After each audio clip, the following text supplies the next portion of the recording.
Palabra de vida. Evangelio de hoy, Padre Carlos Yepes. Del libro de Sirásida, capítulo 35, versículos 12 al 14, 16 al 18. El Señor es un Dios justo, que no puede ser parcial. No es parcial contra el pobre. Escucha las súplicas del oprimido.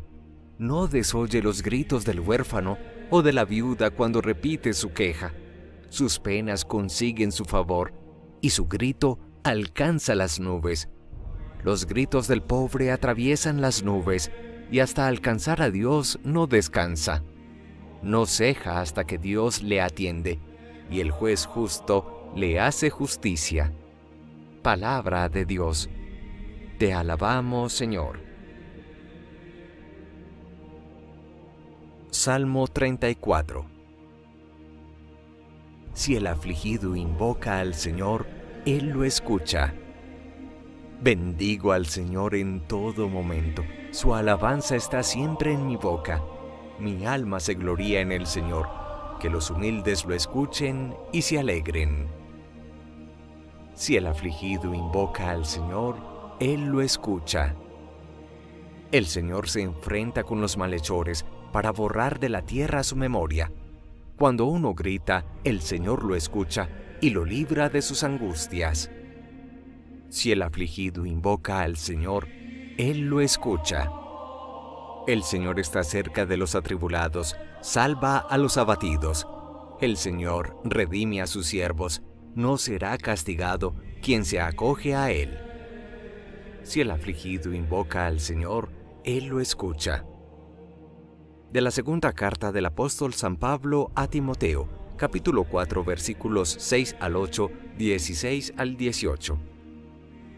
Querido hermano, yo estoy a punto de ser sacrificado, y el momento de mi partida es inminente. He combatido bien mi combate, he corrido hasta la meta, he mantenido la fe.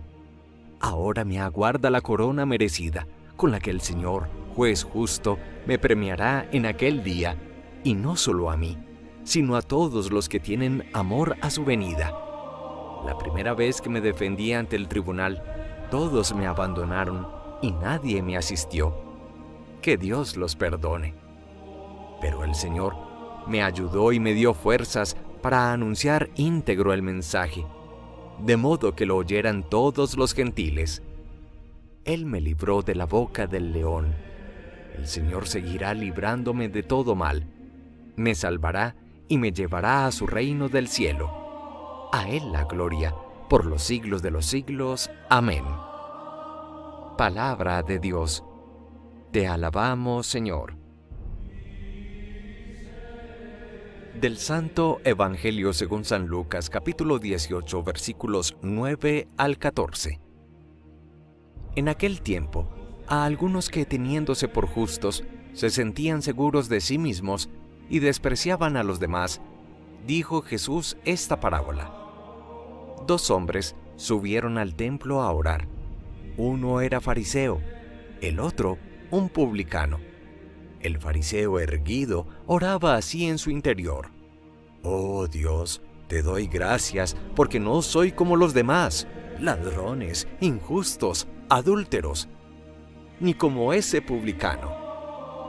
Ayuno 2 veces por semana y pago el diezmo de todo lo que tengo. El publicano, en cambio, se quedó atrás y no se atrevía ni a levantar los ojos al cielo. Solo se golpeaba el pecho diciendo: Oh Dios, ten compasión de este pecador. Os digo que éste bajó a su casa justificado y aquel no, porque todo el que se enaltece será humillado, y el que se humilla será enaltecido. Palabra del Señor. Gloria a ti, Señor Jesús. A propósito de la conocida parábola del fariseo orgulloso y el publicano humilde que se siente pequeño frente a Dios, y por tanto su oración es escuchada por Dios, es una oración fecunda, descubramos en las lecturas de este domingo como el Señor nos habla de una palabra central en toda la experiencia espiritual de cualquier ser humano. Hablamos de la humildad. En el fondo, solo es humilde aquel que se conoce profundamente a sí mismo, que sabe de sus grandes limitaciones, que reconoce que la realidad de la enfermedad, la vejez, el pecado, la debilidad y la muerte lo acompañan. Solo un hombre que se ha probado en profundidad en el misterio de su ser alcanza a ser verdaderamente humilde. De ahí que Santa Teresa de Jesús haya afirmado que la base de la humildad es la verdad.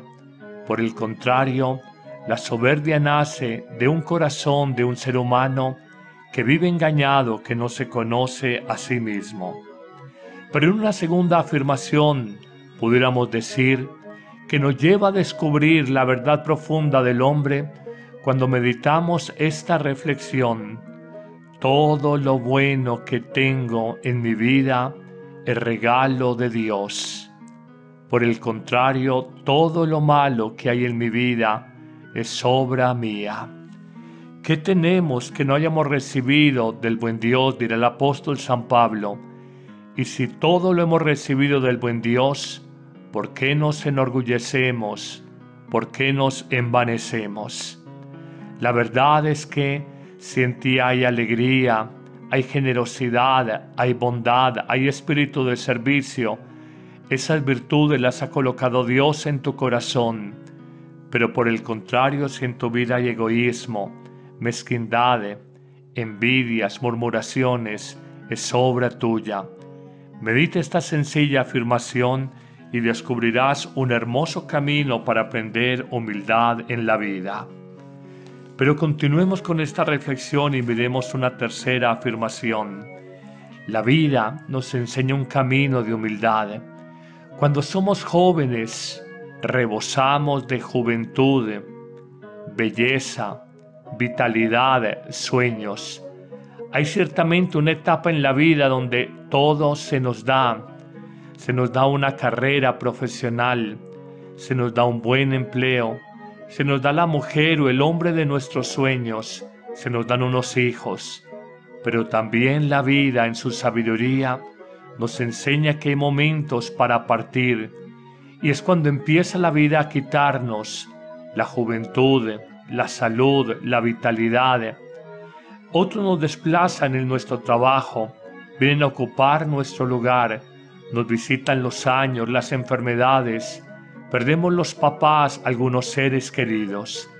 En esta sabiduría de la vida descubrimos que a veces recibimos, pero al final de la vida se nos quita, que esta lección de la existencia nos enseña a ser un poco más humildes. También pudiéramos decir en una cuarta afirmación que la humildad se construye solo sobre la verdad y la justicia. Cuando obramos según lo que corresponde a cada persona y cuando obramos en la verdad del autoconocimiento personal, aprendemos a vivir más humildemente.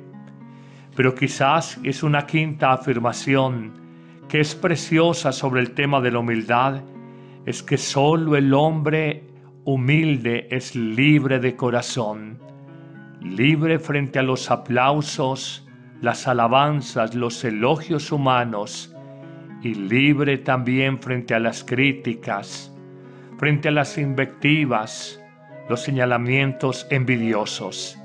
El hombre humilde no hace depender su existencia del halago, pero tampoco de la crítica venenosa. El hombre humilde sabe que su vida depende solamente de Dios. En una penúltima reflexión sobre este tema de la humildad, descubramos que en la existencia, según lo canta la Biblia y según lo muestra la experiencia humana, el hombre de corazón humilde siempre es agradable a Dios y atrayente para los hombres. Por el contrario, el ser humano de soberbio corazón es rechazado por Dios y de alguna manera repelido por los seres humanos. qué tontos somos cuando nos llenamos de nosotros mismos y cómo nos equivocamos. Concluyamos diciendo que Cristo es el humilde por excelencia. Siendo Dios se hizo hombre y el último entre los hombres. Y si Él, que es el eterno, que es el que venció a la muerte, el que lo puede todo, no se apropió para sí mismo ningún sentimiento de soberbia, ¿qué argumentos me quedan a mí? ¿Qué razones me quedan en mi vida para llenarme de orgullo, de prepotencia, de soberbia? ¿Nos vale la pena a nosotros decir que somos seguidores de Jesús cuando Él es el humilde por excelencia, que no se apropió para sí ningún título, y nosotros, supuestamente sus discípulos, vivimos en sentido contrario? Señor, nos queda esta máxima evangélica presentada al final del texto de San Lucas hoy. El que se enaltece será humillado, pero el que se humilla será enaltecido. Digámoslo en otras palabras, si te crees grande en las cosas pequeñas de la vida, quizás seas demasiado pequeño para las cosas grandes de la existencia. Que el Señor te bendiga en este día, en el nombre del Padre, y del Hijo, y del Espíritu Santo. Amén.